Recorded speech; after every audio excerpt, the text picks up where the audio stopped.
open this. Stop this. No, cancel. Okay. Welcome, everyone. This is our first evening with Rabbi Deb Smith. It's called Words from the Heart, Multi-Faith Prayers, Poems, and Blessings. Rabbi Deb is going to read some excerpts from this. And I did put both of our emails in the chat if you're interested in purchasing the book. So I'm going to share my screen. All right. No. Okay.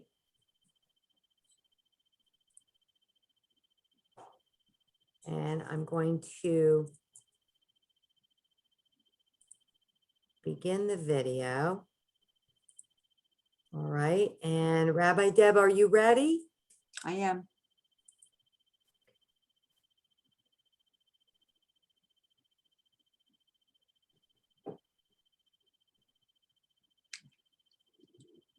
So this evening, I am going to be doing some selections from my book, Words from the Heart, which many of you on the screen are familiar with and already own copies of. And this session for Earth Day and to introduce my book to the local public is in honor of my dad. Today would have been his birthday. His name was Henry Weinberger, and so I'm dedicating my teaching session to him tonight. And Words from the Heart is a collection of 44 pieces of poems, prayers, blessings, stories, and song lyrics from a variety of multi-faith community leaders, whether they are lay leaders or clergy or organizational leaders, about things regarding faith, compassion, and the environment, all kinds of issues in terms of those topics.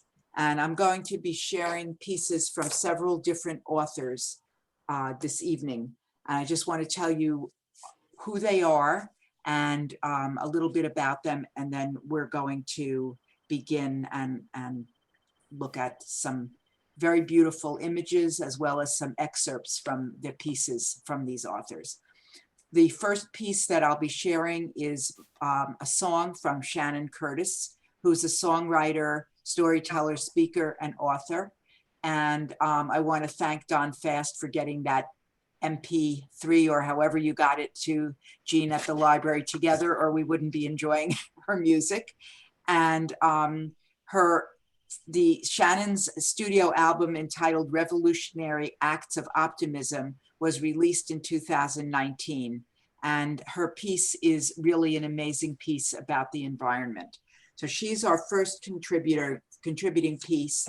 And our second piece, I think I have the order right, is by Laurel Kearns, who is a professor at Drew University. And she's someone I met when taking a class at Drew University when I first moved to Parsippany. And she is a professor of ecology, society, and religion at the theological school in Drew. And she's taught there for 25 years. And she has an amazing piece that I'll also be sharing parts of. For those of you from my community, these are pieces I haven't shared with you because they've been on the longer side and they haven't been on topics we particularly focused on. So this should be your first exposure to these pieces from the book.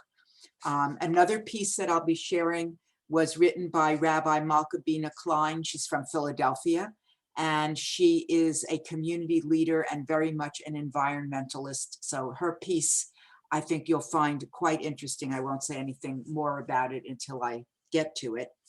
And also Reverend Danielle Neff, who is from York, Pennsylvania, and she is a community pastor. She has a pulpit there. And my closing blessing is a piece written by another wonderful community leader that I met while at Drew University, Reverend Abby Mohawk, and she has written a beautiful blessing that I'll be sharing with you as the very last piece that I have in my collection tonight. So With that, I would like to go to the excerpts from the different pieces and share some of the actual words. And we have some beautiful images while I'm doing that. So I'm going to begin with Shannon Curtis's piece called Shade. And I'll share an excerpt of the reading from her piece. It says, "What an outrageous act of faith to plant this fragile life. With expectation, it will grow against the winds of time. We tend the limbs, we measure years in pinkish blooms. We know we'll never eat the fruit. It is enough to know that someone will, like we've been filled, because once someone else tended limbs. What an outrageous act of faith to plant so that someday a younger soul who passes here might lay down in the shade. What an outrageous act of faith to plant so that one day a younger soul will pass by here and lay down in the shade. We broke the soil."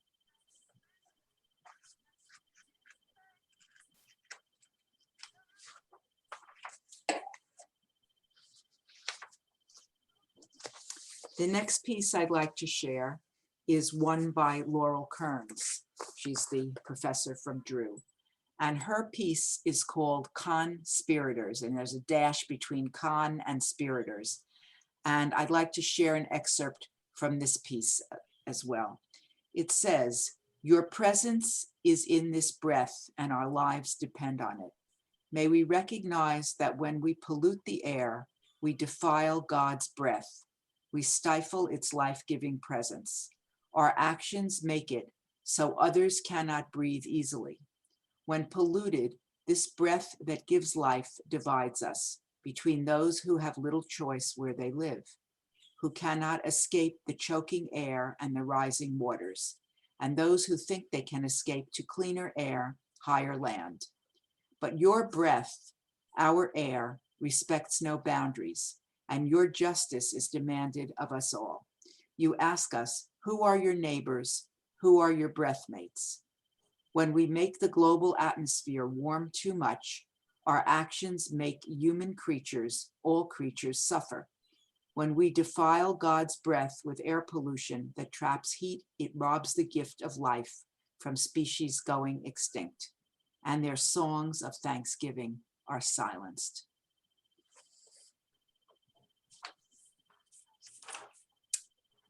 The next piece is called Seeking Atonement for the Climate Crisis. This is a very interesting piece written by a Rabbi Malka Klein from Philadelphia. And her piece is set to the rhythm of what's recited on Yom Kippur, on the high holy days, the Al Chet, the list of sins that we have committed. And she's adapted that to a climate crisis piece of poetry. So I'd like to read a little bit of her introduction and then a few stanzas from her longer piece. "You are one, the web of life, the eternal, the before and after, the mystery and the beyond and the present and the here and now. You are love. You recognize the wrongs we do, both purposeful and unintentional, those which we choose and those we are compelled to do, those which are revealed and those which are hidden. In your presence, all becomes revealed and known. So let it be your will, Eternal One, that you may grant forgiveness to us for all of our sins, and be merciful to us for all of our injustices, and let us atone for all we have done wrong. May we learn to live more gently on this beautiful blue-green planet that we call home. May we transform our ways of being so that future generations may live in peace and prosperity. For this wrong before you, by failing to hear within ourselves the sounds of the earth crying. For the wrong we have done before you by poisoning the air we breathe and the water we drink. For the wrong we have done before you through environmental racism, often locating toxic power plants and other sources of pollution in the neighborhoods where the majority of residents are people of color. For the wrong we have done before you by destroying food supplies and habitats for countless species of animals. And finally, a piece by Reverend Danielle Neff of York, Pennsylvania. And she writes about trees, which is why we have this beautiful image on the screen. She says, I learned a few weeks ago that trees talk to one another. They develop this network, nutrients sent and received in an underground web.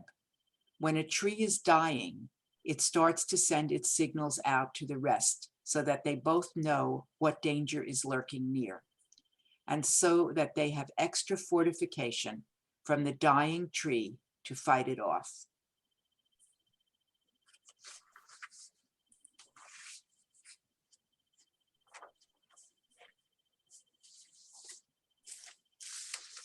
So at this time, I'd like to open for some discussion questions and for a dialogue between all of us. And, oh, yay, good, I can see everybody now. And I like that. And I'm going to pull some selected questions for discussion that I've put together from the different selections that you've heard the excerpts from.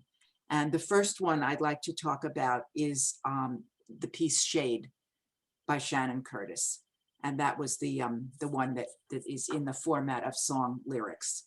And I'm wondering, you'll need to open your mics when you want to contribute, and that's fine. I'm going to give ample time for each piece that I've read. And I'm wondering a couple of things. What themes call out to you from her piece? What message do you think she's delivering? And what does it mean to put our hopes in the ground, to bury the dead and bury our hopes in a cycle of growth and a cycle of life? So those are my questions for anyone that might wish to answer.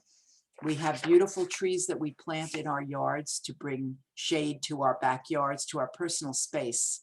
And it takes years for them to grow. And, oftentimes we take nature for granted, that the process will come to fruition. But, what about farmers who farm every year on faith? And, what about that? And what about the climate and the need to have faith? So I'm opening this up for discussion for a few minutes and comments.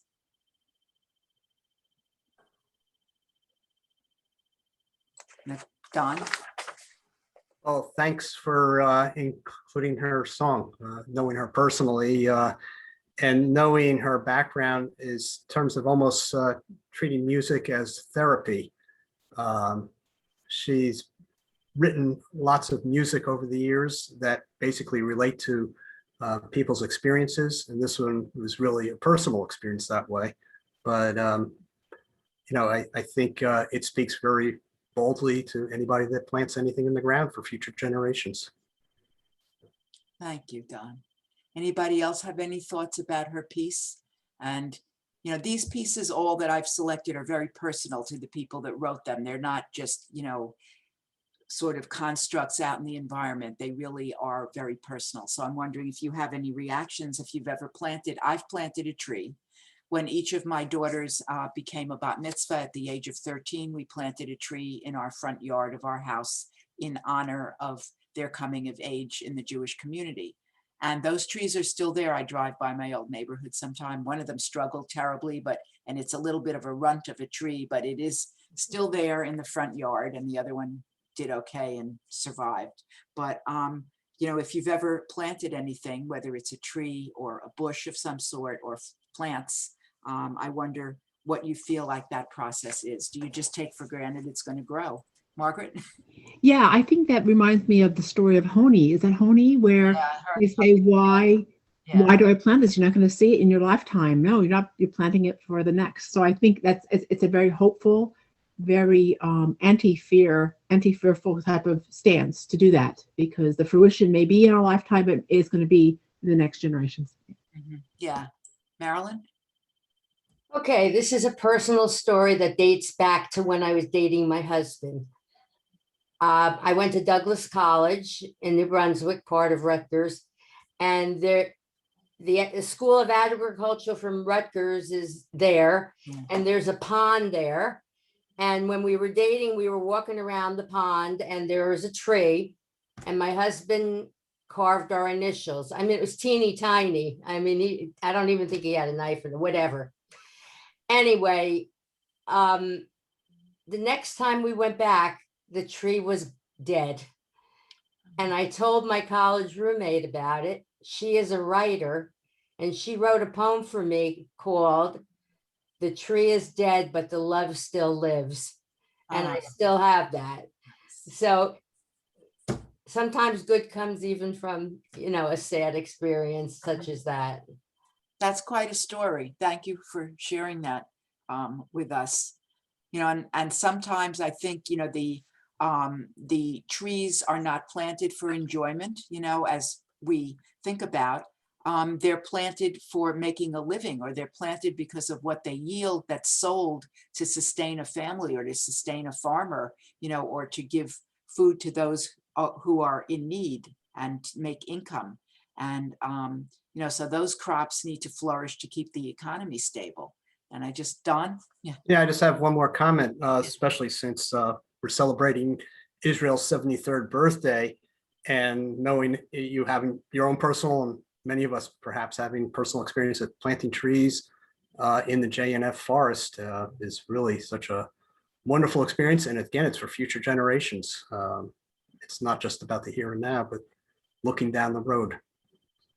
Yeah, I mean, one of the customs, if people are not familiar with it, is that when you visit Israel and you go to the forest, they have different areas you plant. They give you a little, and I do mean little, in a little, container tree, and you get to plant your tree in the ground. They take you, it's like you're in the middle of nowhere. I mean, you're in this baby forest and you're planting your tree. And one of the outstanding things for us was to plant a tree when we visited Israel, to plant this little shrub. And my husband, he named the tree. We took exhaustive pictures. There is no one that took 20 pictures of their tree and the planting of the tree. He measured the latitude and longitude of where this tree is and sent it to the children in case anything should happen to us, they could locate this tree. I don't ask, but this is really true. And we dug it up, and then we got a certificate, and we got back on the bus, and the tour went on. But the thing that gave him, I think, the most joy of everything we saw, when you're on a tour in a foreign country, you see like a lot of impressive art and architecture and history, was being out in nature and planting this tree and knowing that that forest would come to fruition in times when we certainly will not be living to see it, and that it will benefit the land and it will carry on, an act of faith, really a true act of faith. Other comments on Shannon's piece before I go on a little bit further to some of the other ones? I would just like to say that I so enjoyed the song. I'm looking for her on Spotify because I really enjoyed her voice, and the song itself was so moving for me. So the music is where I was struck, was from the music. We're gonna hear the piece later, right? Do we get to hear it, or do we? I can play it again. You want me to play it again? Yeah, that would be great. That would be wonderful. All right, just To don't go cap anywhere. off, yeah, to cap off her piece, and then we'll jump forward. All right, so now I have to find it. Don't go anywhere though. Okay, you have a captive audience here. But you can finish, you can go on to your next question while I find the music. Okay, all right, that's fine. So I wanted to know if ever, when we look at trees in our personal space, or in forests or arboretums that we go to, do we ever really think of the parallel place of the trees of necessity that are grown for harvest purposes, and to help future generations and to make a living for the farmers, if that's something. Ginny? There's an organization where you can buy a heifer or a goat for families in need. They also have trees that, they give off figs or different products. And if you give the tree, hopefully it will produce produce so these people can go and sell it and make money for years to come. And I like to buy a tree, every year. Yeah, I never heard of heifer until a number of years ago, when my sister-in-law in Seattle told us about heifer, and she made donations to heifer in all our names when her kids had, I think their bar mitzvahs or their graduations or something. But yeah, I think there's a cow out there with my name on it someplace. Probably, you know, old by now. It's probably, you know, in assisted living, but yeah. So whenever you're ready, Jean Marie, we're good. Yep, I'm gonna find it. I had to go into my email because we have it on the, Oh, we have it on the I video, but you really can't hear it. So I'm gonna try and see if I can play it. and I just meanwhile pulled up Elsie's chat box comment that says, I have a tree planted at the Arboretum in memory of my husband. It's 25 years old and beautiful. Thank you so much, Elsie, for sharing that. So that's, you know, we're getting to hear about some real trees that we're connected with. So can everyone hear that music that's playing? A little louder if you You want me to can. make it louder? Okay, hold on a second.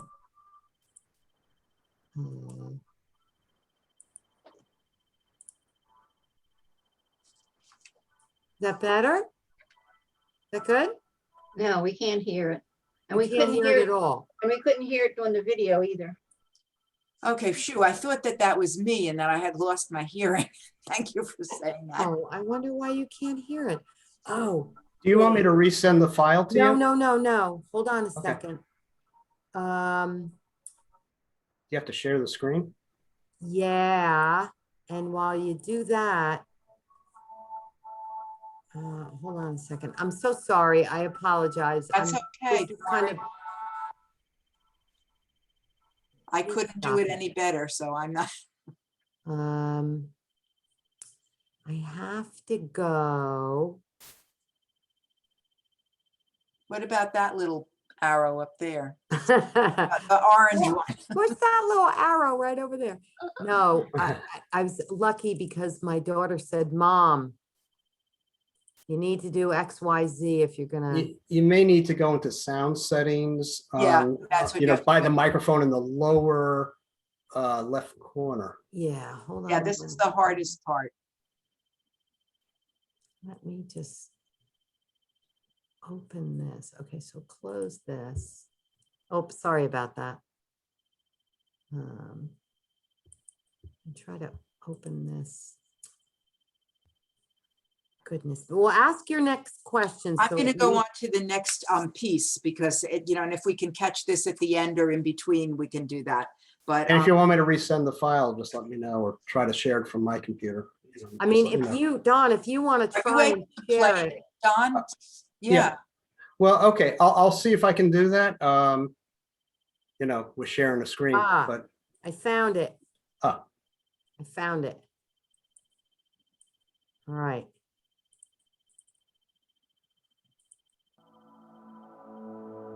better. Yeah. Now we can hear it. Yeah.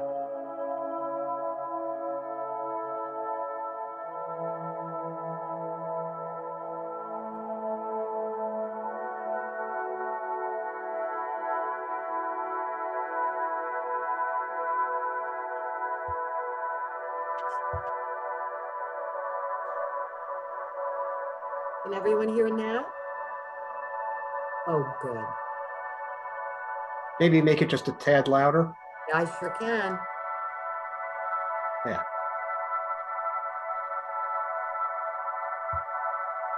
Well, that's what everyone's saying.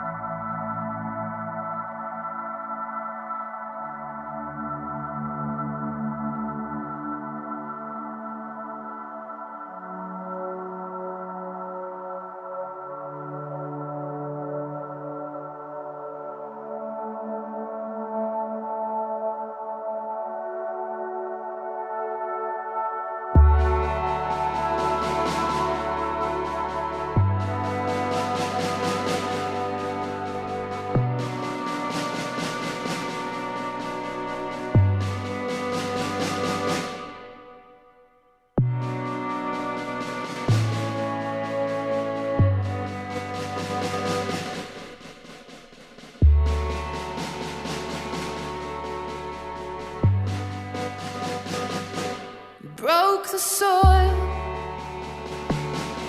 dug a hole. We cursed and sweat. We paused to catch our breath. We are naive, our backs will ache, smashing this clay. We've done this before. We broke the soil. We lowered down the sprouted roots.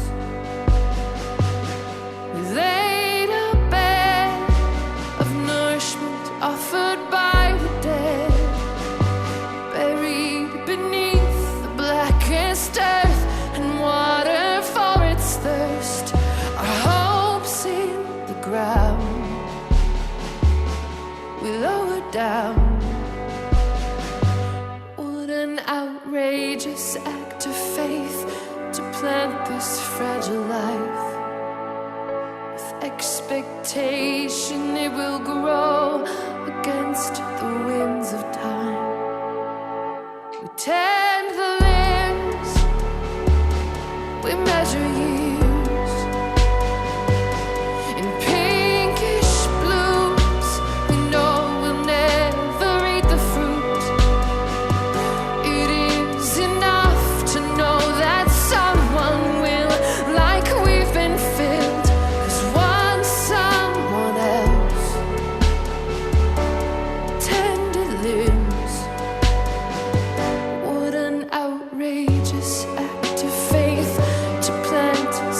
Someday a younger soul who passes here might lay down in the shade.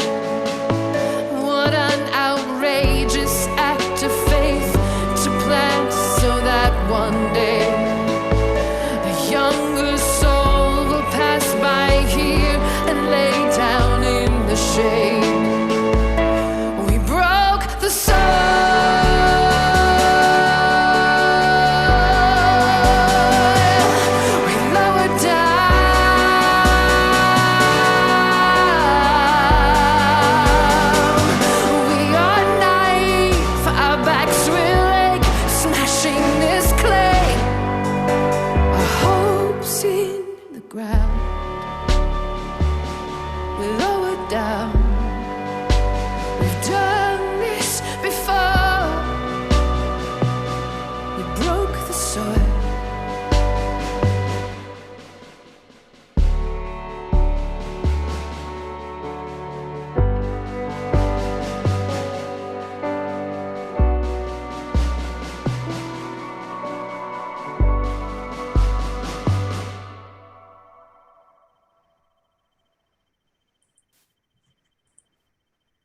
So that was that beautiful song. I just thought it was very moving.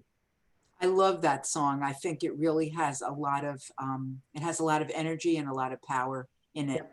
To hear the lyrics actually sung. I know. Shannon, thank you. So that Shannon is amazing and very inspirational. And you know, in the spirit of Shannon, I'll go on to Laurel Kern's piece on conspirators, and that was the piece where Jean showed the graphic of the smokestacks, and I think that was a very interesting. I really want to thank you, Jean, for the beautiful graphics that are accompanying this. I did not choose them. I don't have the capability to do that. Of course you do. And so Laurel Kearns and I spoke before I presented this piece tonight, and she told me what she wanted me to put out there for discussion. And so she says that air pollution and lack of trees in urban areas is very much an issue, that you know, trees and plants keep the atmosphere in balance, they keep the atmosphere stable, but who gets to breathe clean air is not fair. That economic issues, class and race determine who gets to breathe clean air. Mm-hmm. And she talked about how tree-lined streets are 10 degrees cooler. And she talked about the urban heat islands that lead to illness, asthma, and all kinds of respiratory illnesses in the urban areas where people are living next to factories where they also, you know, shouldn't be living. and how important plants are because they clean the air for us. And that, you know, a walk in the forest versus the walk in an open field is actually healthier, that it's healthier to walk in an open forest than in a just a flat field. But what Laurel's passion also was, and I know she and I share that because I just lectured her class last week and visited them, and I visit that class every semester and talk about the environment and Judaism, is that prayer is a form of breathing, regardless of what faith you are a part of. You could be any religion. Prayer is a very significant part of breathing, and the role that deep breathing plays in many faiths, in a practice of yoga, for example, in meditation, you know, in ways where the breath and the rhythm of the breath and the exchange of air with the environment is so important. And if you have ever meditated, or even if you haven't, just listened to yourself breathing, you know, you can be aware of your own breath, and that enhances our lives. We have a very well-known prayer in our prayer book that says, we breathe out and the trees breathe in, and we breathe in what the trees breathe out. That we exchange God's breath, we exchange air with the plants and the trees, and that we support one another in giving out breath and taking in breath, that the web of life unites us all through the air we breathe. So I wanted to pause and see if people had any comments on the social justice aspect of Laurel's piece, and also on the prayer and spiritual aspect of her piece. So just unmute if you have a comment relevant to my question. I actually have something that I'd like to share. One of the things that I accomplished this year was to join the Parsippany Environmental Advisory Committee. And one of the things that we do is we make sure that areas have, you know, tree croppings or plant croppings to not just help the environment, and keeping the air clean, but to also help with drainage. And how important it is that we would like to kind of expand outside of Parsippany and maybe look at, you know, be together with, be part of, maybe the mayors can do this, you know, a mayor in Patterson or a mayor in Newark, or areas where we need to grow trees for people who live there so that they can have cooler streets and better air. And I just, this poem, this piece was very, it really touched me, because we need to do all of this. We need to make sure that we breathe spiritually as well as physically, and make sure our earth is taken care of. And that's what she's saying. We have to take care of all of this. And that one was very good. Thank you. And I'm so happy to know there's an environmental committee and that you're on it. That's really wonderful. I didn't know that because I'm not living here that long, and that's great. So anybody, Marilyn, yeah. Yeah, I'm a little bit confused by what my town has recently done, because every year they come along and they trim the trees so that that doesn't block the lines, the power lines, which makes sense, so we don't lose power. But to me, they seem to have butchered them. The tree right between my house and my neighbor's house is was not really large, but by the time they finished trimming it, they chopped it down. And I couldn't understand why. And as you go along the main street here, Eland Avenue, Hillside Avenue, you can see every tree is chopped, and supposedly it's for environmental purposes, so it forms a V. But what happened to the beauty of it? And I'm not sure how much shade it's going to be given out anymore on the street.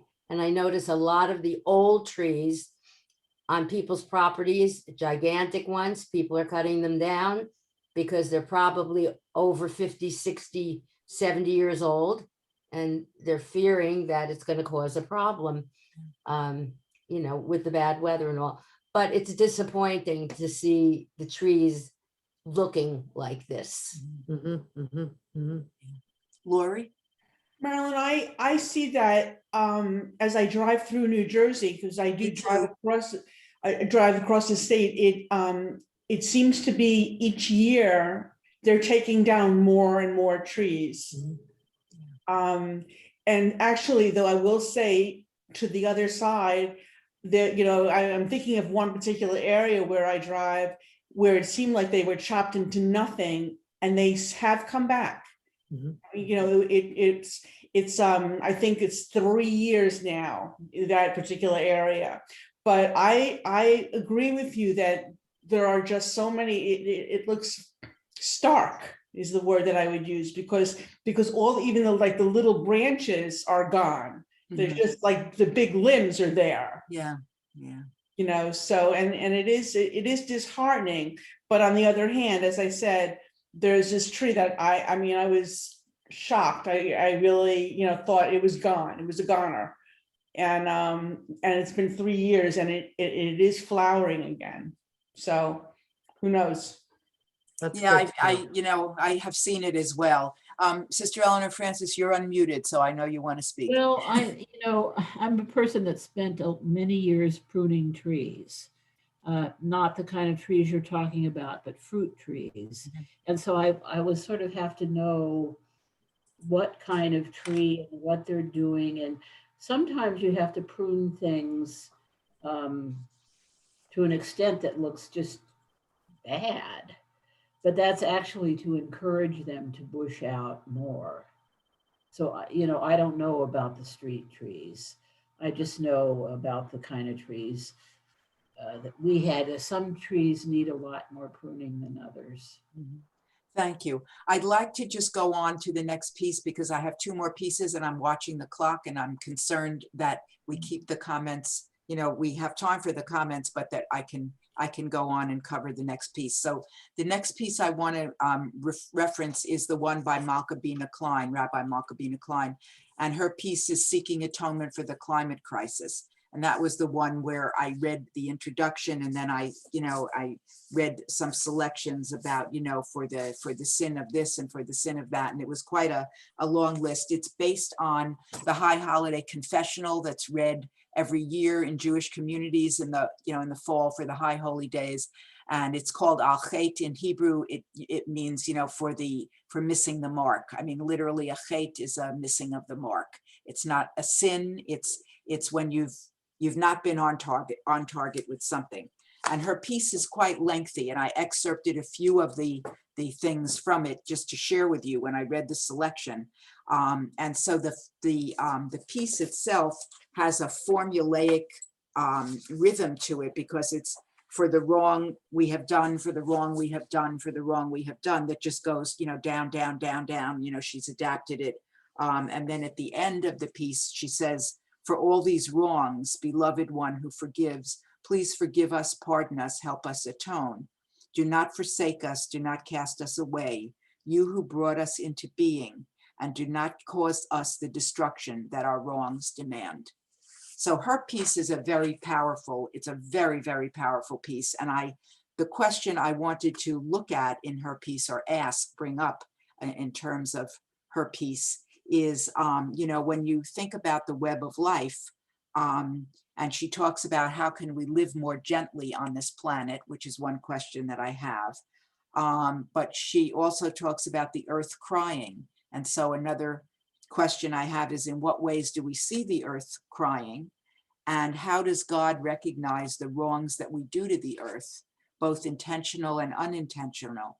And how does God reveal God's displeasure with us through acts of nature?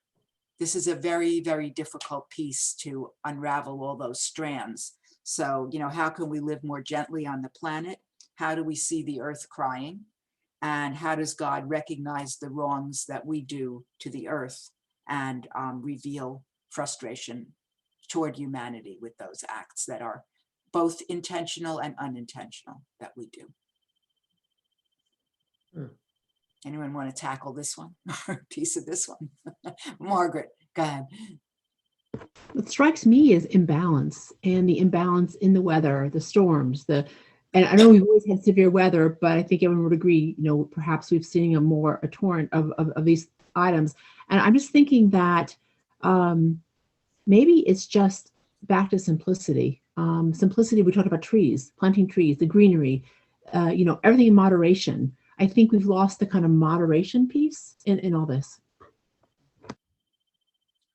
Others, any other thoughts just on how you see the earth crying and the displeasure of the creator of all life with what's going on? Don? Yeah, I'd like to just point out on the opposite side, I think there's a lot of people doing a lot of good. Yeah. There's a lot of bad out there for sure. Thank goodness. And a lot of there's pollution. good. Yeah. But I mean, the people that are planting trees, the people that are nurturing, I think we've all become more aware of thinking in terms of something as simple of the habit of cigarette smoking years back. Yeah. And how, we were just polluting ourselves. And, I don't know any smokers anymore. But, you go back 20, 30, 40 years, half the people you were around were smokers. And I think we've all just become more aware. And I think that's translated into how we take care of the earth and how we take care of the environment. And, I'd like to put in a plug for a little optimism too, for Sure. how things are. And, and when we look at that, I mean, we look at the positive as well as the negative. They all intertwine and make up this web of life that we're living in now. And, the web has to take care of the strands going both ways, because the earth needs us all to pull together and, and work toward that end. And I'm sure, there are positive examples we see and things we can do. Marcia, go ahead and unmute, and then we'll go on from here. I was looking in my photograph album, and I hadn't realized how many trees I've planted in Israel for people.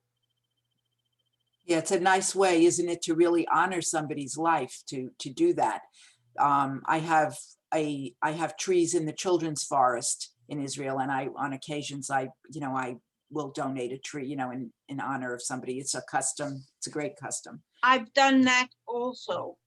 And I think, that's a custom, that many people, you don't have to do it in the forest in Israel. You can plant trees right here in your own town and donate or dedicate a tree to somebody, and it will help the township. And I mean, imagine if we donated trees in a place like Patterson or Newark, or towns that really need trees dedicated and donated.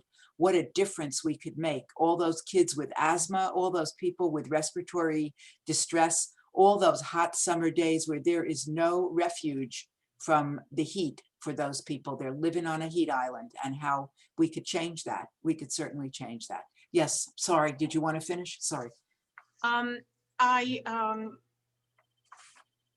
It's hard for me. I just sent trees from the Arbor Day Society to Bernice and don't mention any names. We're in a public setting. Sorry. To two people who helped me get vaccinated. Oh, and I sent what a nice thing to do. I sent them trees that were planted in this country. What a great way to honor somebody and say thank you. That is just a spectacular thing. And suggestion, a great suggestion. Thank you very much for that. I'm personally appreciative of that. That's very nice. Speaking of trees, since we are speaking of trees, I want to reference Reverend Danielle Neff's piece about the trees that are speaking to each other, the communicating trees that she writes about. And her piece is untitled, but it's about, the trees. And she talks about how the trees communicate with each other and let each other know when they are in danger. I just want to pull her. This from your book? It's in all of these pieces are in my book. Yeah. Let me just get her piece, Danielle's piece. Here, she says again, the selection I read, that she learned a few weeks ago that trees talk to each other and they develop a network, and that the nutrients are sent and received in an underground web. And that when a tree is dying, it sends out signals to the other trees so that they know that there's danger somewhere out there in the atmosphere, in the environment nearby, and that they can fortify themselves from, that they have extra fortification from the dying tree to fight it off, that the dying tree can fortify the trees who are still living and help them survive by perhaps living off their nutrients, other ways to do that. So I'm wondering, it's a very touching piece. I think she's amazing that she came up with this. And she says, remember to send your signal. And that's, a sort of a message she puts out there. And so I had a question about her piece that I wanted to put out to the small universe on screen here that we have. Do you think that the elements of nature communicate with each other? And if they do, are there signs of this we can see? Or is it only visible to their own species between themselves? And what signals do dying trees send out? And, how might they be similar to signals that we give out when we decline in our time of decline, personally as people? So if you need me to repeat those questions, I will repeat them. But if you'd like to jump in and share some thoughts, does anyone need me to repeat them before I? Yes. Okay. Lori says yes. Let me ask you again. So do you think that the elements of nature communicate with one another? And what signs can you see, or are those signs only visible, tree to tree or flower to flower, between the species? And what signals do dying trees send out? We could probably easily answer some of that. And how might that be similar to us giving out signals to the world around us as we decline? What signals do we give out? Because they are on multiple levels that you could answer this question. Don? It's maybe not exactly related, but, in terms of plant life communicating, I always wondered the purpose of flowers and the beauty that these plants have that we appreciate so much. There must be something beyond that we just don't understand about plant life and the beauty that it gives out, and maybe shares with other plant life and other life in general. There's no real, pragmatic to why something should be so beautiful. And I think it's beyond maybe our comprehension, and speaks to perhaps a faith piece about, how we really need to take care of ourselves and the world around us in all kinds of ways. Thank you. Something for us to consider. Margaret, you had your hand up too. I like to pick up that strand that Don said. Now we're in spring. You know how the forsythia always come first, and then the magnolias. There's all like a cadence, and it happens in sequence. So it's very interesting. It's almost like, and I wonder if magnolias wait for the forsythia, and then the cherry blossoms wait for the magnolias. That's a It's good like, you point. can't go yet. It's our turn, right? Yeah. You're out of sequence, and you can't be out of sequence. That's right. Marilyn, go ahead. Yeah, I don't know if anyone else heard about this, but I always wanted a lilac bush. And then I was told you need to plant two, that they have to be near one another. So I'm thinking that they somehow communicate. I don't know if it's the pollination thing or whatever and all, but I've never been able to get one lilac bush to grow. So. Yep, you That's have to really have two. Oh, Do you know thank you. why? Two. Do you know why? Well, I always told my daughters there was a male and a female, but I don't actually know, but you have to have two because there's some kind of cross pollination that takes place that helps them bloom.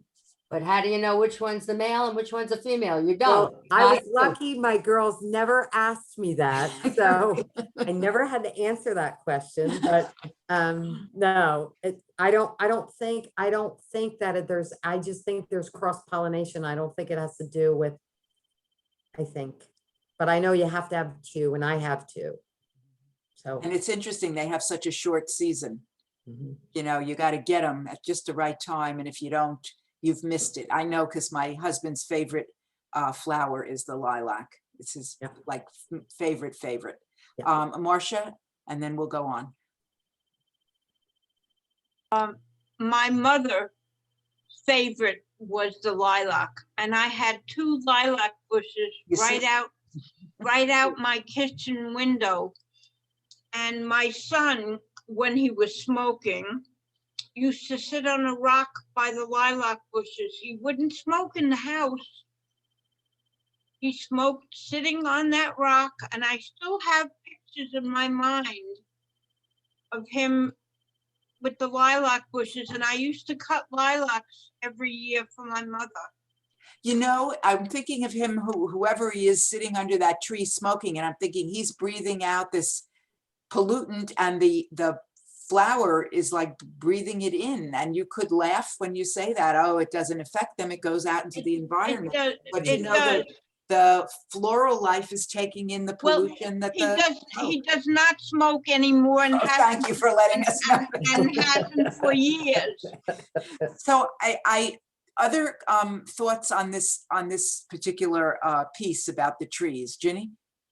Well, probably from the same book that she got this from. They say that you need to have more than, and this goes to what Marilyn is saying too, that if you plant a cherry tree, you need to plant 2 or 3 cherry trees, because the communication through the root systems and through the soil take place within the same species and not other species. So they're going to support each other in time of stress and send the chemicals they need to through the root systems, that the network doesn't reach to trees of a different species.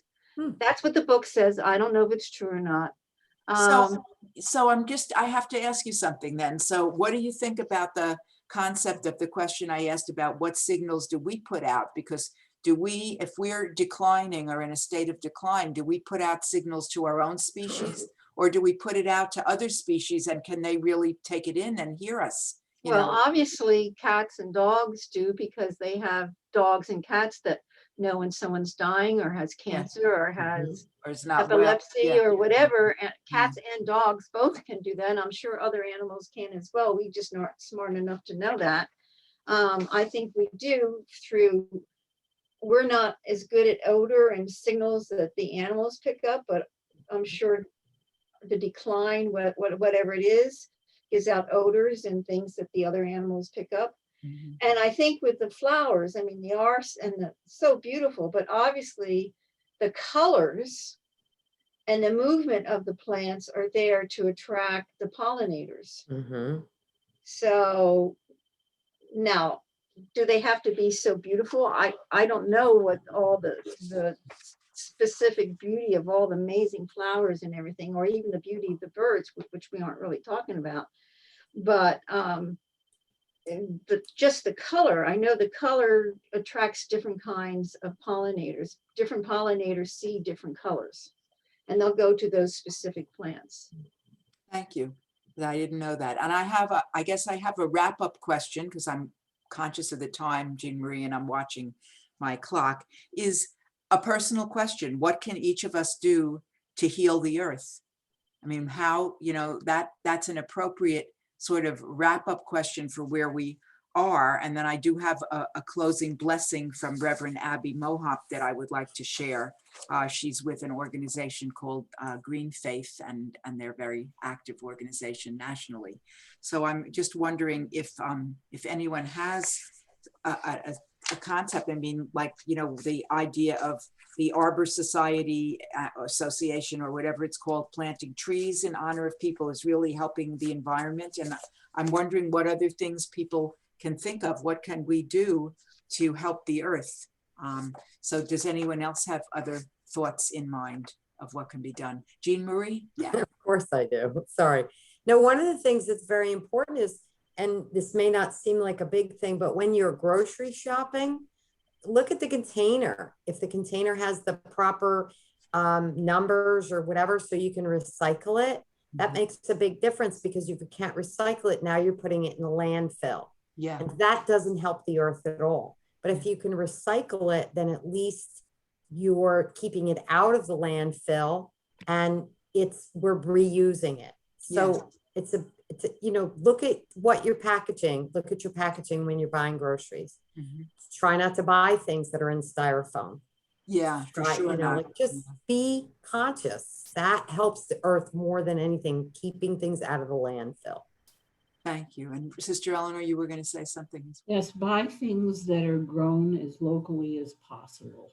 Yeah. There you go. Yes, support Beautiful. local produce, you know, support your greengrocer if you have them, you know, that is a way to really help. I mean, it's Or something. grow it yourself. So, or grow it yourself. Yes, not in a condo on a strip that's like 8 feet by, you know, by 6 inches. You know, you can grow some basil there. I'm growing basil in a pot in my dining room. So I wanted to take a minute to close with Abby's poem. Marcia, if you can be brief, you're the last comment before we go on. I as you know, I grow things in the spring. I'm a gardener, and I can't wait to get my things started. Yeah, it's the season. We're getting to that season now where all of that is starting to get pulled together, and people are starting to think of what they can put out. And it's a very uplifting time, whether it's bushes or flowers or, you know, herbs or whatever you've got there. But it really is, it's such a nice everything. time. I know you do. I wish you luck with those tomatoes this year. They can come up good. Does anyone else have a comment? I don't want to cut anyone short that might be thinking of contributing something. And if not, I'd like to close with some excerpts from Abby Mohawk's her prayer, which is just a lovely piece. I'm going to excerpt some pieces from it, and then we'll say goodnight to one another. It says, "I see you most clearly in the sunrise and sunset, Holy One, when the colors of creation bleed together and everything is beautifully uncertain. In those early and late hours of the day, I wonder who you are and who you call your beloved humans to be. And so what is certain is that your heart breaks when ours as the ocean teems with garbage, as your creatures go extinct, as your people suffer through air pollution, heat waves, and storms, as your creation groans. Give us courage and hope in this time and place, in these days when people of color are likely to suffer environmental racism. People who are poor are likely to endure environmental classism. People who are women are likely to endure environmental hardship. Give us strength to do the work, for what is certain is that you call us to love all that you have made, to live into our lives with the ordinary resolve of those who are called to work for justice, to love with an extraordinary power that can heal the world, to dismantle the systems that privilege some humans over others, to work for a world that is beautiful and healthy for all. Holy One, may we see you in the works of all that you have made, and may we love with you all that we are, for you are the one who loves us more than we know. That is certain. Amen." So I close with those words, and thank you very much for being here tonight to honor the earth. And I want to thank especially the Parsippany Troy Hills Public Library and Jean Marie for making this happen in a very, very full way, because we took a program that was simple when I brought it to her and expanded to be really multidimensional. And I thank you very much for that, for all the time. You're very welcome. It was Thank you. It was a beautiful program, and I'm very glad that we did it. Thank you for sharing this with me, Rabbi. I really appreciate it. Thank you very much. Thank you, everybody. Thank you. What great program. Good night. Good Thanks night, very much. It everyone. was very nice. Dawn, It was thank you for the beautiful. musical assistance. Thank you.